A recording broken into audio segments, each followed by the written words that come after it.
The government has shelled out nearly $12 million to 145 athletes under its Athletes Assistance Program. The information is contained in a document obtained by TVJ Sports. Karen Madden has been perusing the document.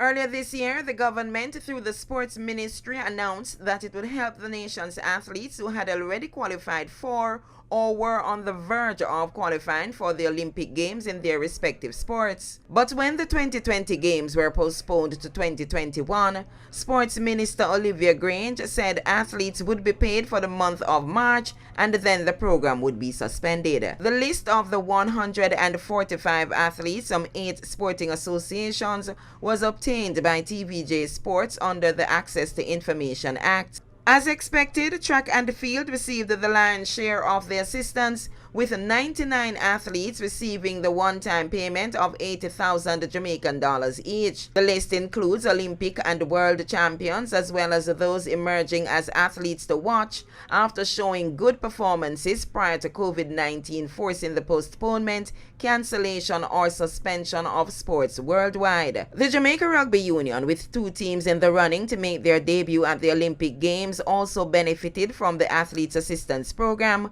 with members of the 15-man and 13-woman teams receiving payments. 5 athletes registered under the Aquatic Sports Association, 4 boxers and 3 gymnasts were also recipients. The list of beneficiaries is completed by 3 athletes from the Jamaica Karate Federation, 2 from the Jamaica Table Tennis Association, and 1 from the Jamaica Canoeing Federation.